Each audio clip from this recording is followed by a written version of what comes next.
Boni Online TV. Msemaji wa familia ya marehemu Edwin Mtei pamoja na mwenyekiti mstaafu wa Chama cha Demokrasia na Maendeleo Chadema Philemon Mbowe ametoa ratiba na utaratibu wa mazishi yanayotarajiwa kufanyika siku ya kesho jijini Arusha. Akizungumza mara baada ya mapokezi ya mwili, Mbowe amesema kuwa familia kwa kushirikiana na wadau mbalimbali imekamilisha maandalizi yote muhimu ili kuhakikisha mazishi yanafanyika kwa utulivu na heshima. Ratiba za mazishi imeelezwa kuwa itaanza kwa ibada ya kumwombea marehemu ikifuatiwa na taratibu zingine za mwisho za mazishi. Sambamba na hayo, Philemon Mbowe amekanusha vikali taarifa zinazodai kuwa Chadema imetengwa au kuzuiwa kushiriki katika msiba huo. Amesema taarifa hizo si za kweli na amezitaja kuwa ni za kupotosha umma, akisisitiza kuwa chama hicho kimekuwa sehemu ya msiba tangu mwanzo. Aidha, Mbowe ametaja baadhi ya vyama vya siasa na wadau wengine ambao wamejitokeza kushiriki na kutoa pole kwa familia ya marehemu, akiwashukuru kwa mshikamano wao katika kipindi hiki cha majonzi. Ameongeza kuwa msiba huo ni wa kitaifa na uhitaji umoja, heshima na mshikamano kutoka kwa Watanzania wote. Haya hapa ni ambao ameweza kuyazungumza Philemon Mbowe katika hospitali ya Seliani Arusha kupokea mwili wa baba, na mwili ule utasafirishwa kuja nyumbani hapa. Tunategemea msafara wa mwili utatoka Seliani hospitali majira ya saa 10 jioni na utasafirishwa kwa barabara hadi hapa nyumbani. Tunategemea mwili huo kupokea majira ya saa 11 mpaka saa 11:30.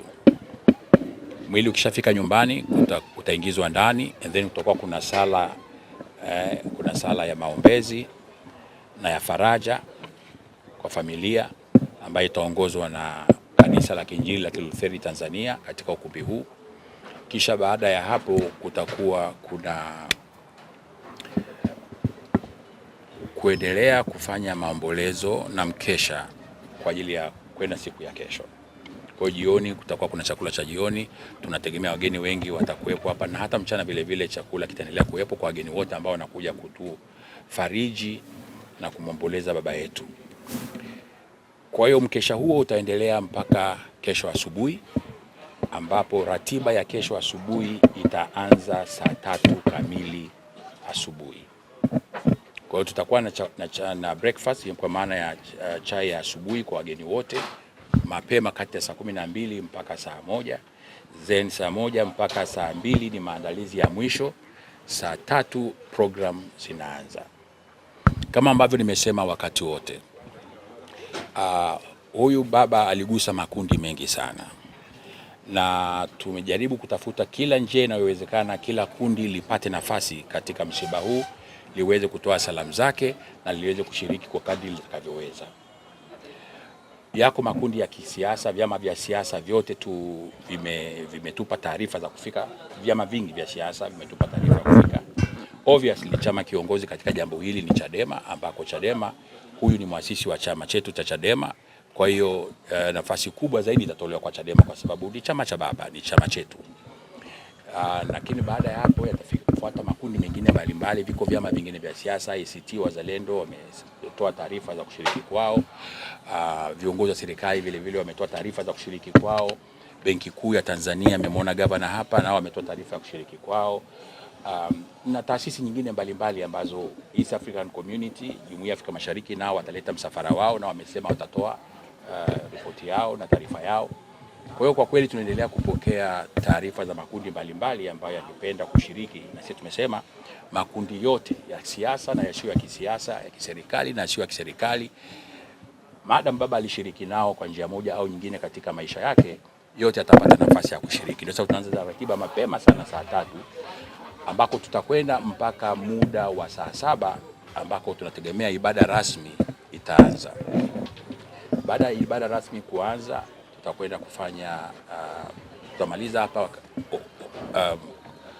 Ibada itafanyika hapa tulipo, na hii ndio madhabahu ambayo itatumika kuongoza ibada.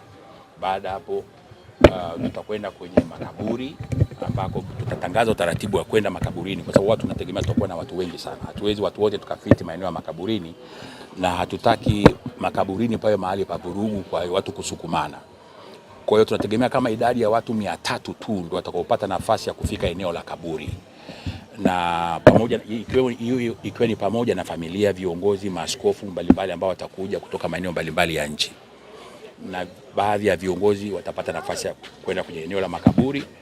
Na waandishi wa habari ni waombe kabisa, in particular ninyi, tunategemea muwepo kote makaburini. Hatutakuwa na vurugu za kukanyagana na makaburini wala kusukumana makaburini. Kuna mahali panaandaliwa kwa vyombo vya habari kuwa na kamera zenu kuziseti, isiwe tena, kwa sababu eneo la kaburi hatutaruhusu watu kusimama. Watu wote watatakiwa kukaa. Watakaosimama peke yao ni wale viongozi wanaongoza ibada na waandishi wa habari. Na ninyi waandishi wa habari, kama utaratibu ambao mnaujua katika matukio ambayo ni official, tutatenga eneo lenu ambalo mnaweza mkapata picha zenu bila bugudha yoyote katika eneo lote lile. Kwa hiyo tutaomba mtusaidie utaratibu huo uheshimiwe. Tunafanya hivyo kwa sababu ya wingi wa watu. Kwa hiyo tutataka watu watulie, ndio tunaweka screen kubwa mbalimbali za LED ili watu waweze kufuatilizia msiba hata kama hakufika katika eneo la kaburi. Manake tutakuwa na maelfu ya watu, lakini pale kaburini ni nafasi ya 300 tu. Kwa hiyo wao watatengwa, na wote watakuwa kaburini watakuwa tayari wana viti vyao vya kukaa. Kwa hiyo hakutakuwa na mtu yote atakayesimama katika eneo la kaburi. Tukimaliza ibada ya kaburi, basi msafara tena, wale viongozi wetu wa kiroho watakuwa wanaongoza ibada ya mazishi, watarudi tena hapa nyumbani kwa ajili ya kufunga rasmi ibada ya mazishi, na baada ya hapo watatusaidia kuvunja tanga la kifamilia. Nafikiri tanga mnalielewa, nasema kuvunja tanga, wataongoza ibada ya kuvunja tanga. Baada ya hapo viongozi wa kiroho watakaokuwepo, maaskofu na viongozi wengine, watapata nafasi ya kuifariji na kuwapa pole familia na kuaga. Kisha tukimaliza hatua hiyo, makundi yote yaliyoshiriki na sisi katika msiba tutawakaribisha chakula cha mchana kuelekea jioni. Baada ya hapo itakuwa ratiba yetu rasmi imemalizika. Sasa atakuja nani, hatakuja nani, hivi vitu havina guarantee inaweza kutolewa katika hatua ya sasa. Ila tumeambiwa kuna baadhi ya viongozi wa serikali watakuja. Hatujapata uhakika rasmi, lakini watakapotoa uhakika rasmi wa kushiriki, basi tutaendelea, hata mchana tutakuwa labda tumejua, tutafahamisha. Lakini tumeambiwa kuna baadhi ya viongozi wa kitaifa wa serikali watakuja, baadhi ya mawaziri, baadhi ya wabunge, baadhi ya na wanasiasa wa vyama vingine. Of course viongozi wetu wote wa Chadema watakuwepo katika hatua zote. Viongozi wakuu wa Chadema, wajumbe kamati kuu ya Chadema, hao ni msiba ni wao, kwa hiyo watakuwa sehemu yote ya programu nzima ya mazishi. Okay, Mheshimiwa Mbowe, msiba huu ni mkubwa na tumeshaanza sasa kuona kwenye mitandao watu wanasema kwamba Chadema kama imetengwa hivi kwenye huu msiba, na kwenye ratiba inaelezwa kwamba kesho saa 3 ndo watakuwa na ratiba, lakini wanahoji kwamba pengine ule muda wa mchana inaelezwa kwamba wamenyimwa. Labda hili lina ukweli gani? Kwa sababu tushaanza kuona taarifa kwenye mitandao. Taarifa za kwenye mitandao zipo, kila siku zipo, sio tu kwenye msiba huu. Zina ukweli kiasi gani, sasa hilo ni jambo jingine. Ninyi ni waandishi wa habari, mnajua media yote inakuwa ina utaratibu wa kudhibiti habari zake.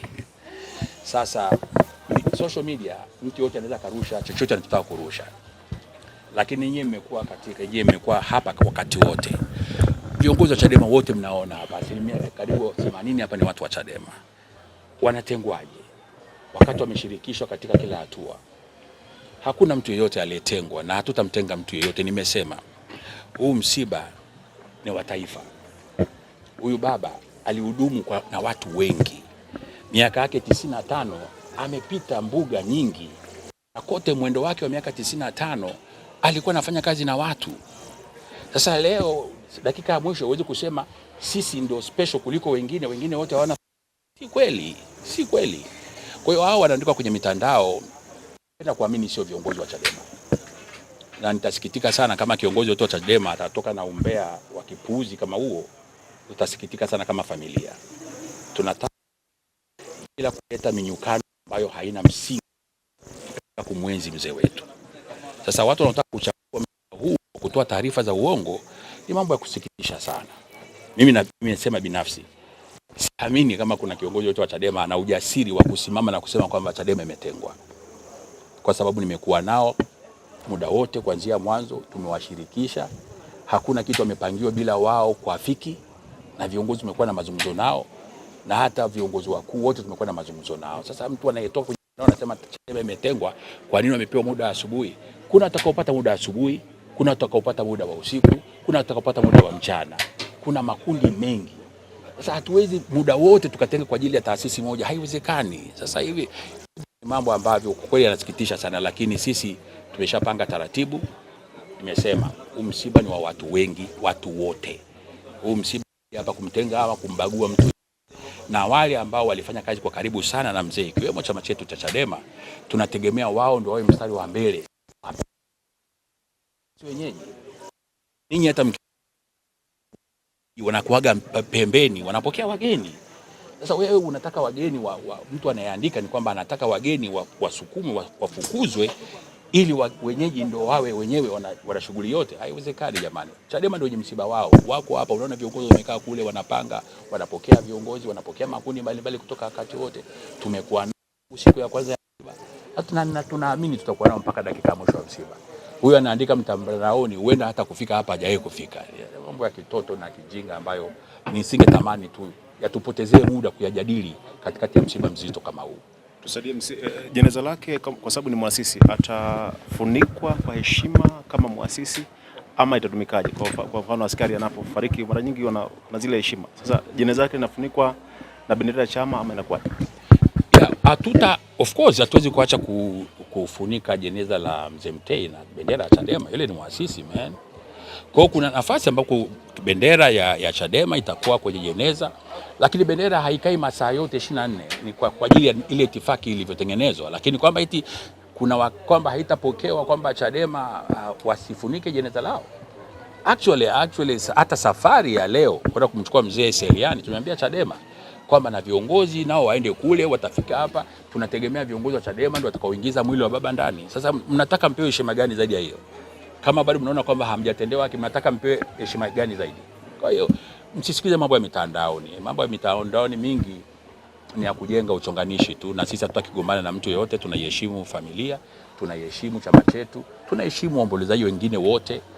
Kwenye misiba hakuna mwaliko, ni watu wanaojisikia kutokana na wanavyoguswa na msiba ndio wanavyokuja kwenye msiba. Kwa hata ukiniambia nani atakuja, huenda wengine hata wanaokuja mimi siwajui. Kuna wale official tutawajua, lakini wale ambao wanatukimbilia wote mikono yetu iko kwa mikono miwili, tutawapokea makundi yote. Ndani hapa hapajaonekana bendera yoyote ya Chadema. Labda ni utaratibu ama yani ndani hapa kwenye nyumbani kwake. Kwake ni wapi? Yani hapa tulipo hakuna bendera yoyote. Kule barabara unapokewa na nini? Tena barabarani kule barabara unapokewa na bendera za chama gani? Ya Chadema. Lakini watu naanguliza watu wote wamevaa uniform kule. Ninazungumzia mimi nimezuia kuweka bendera. Si unanielewa? Gilly Bonny Online TV.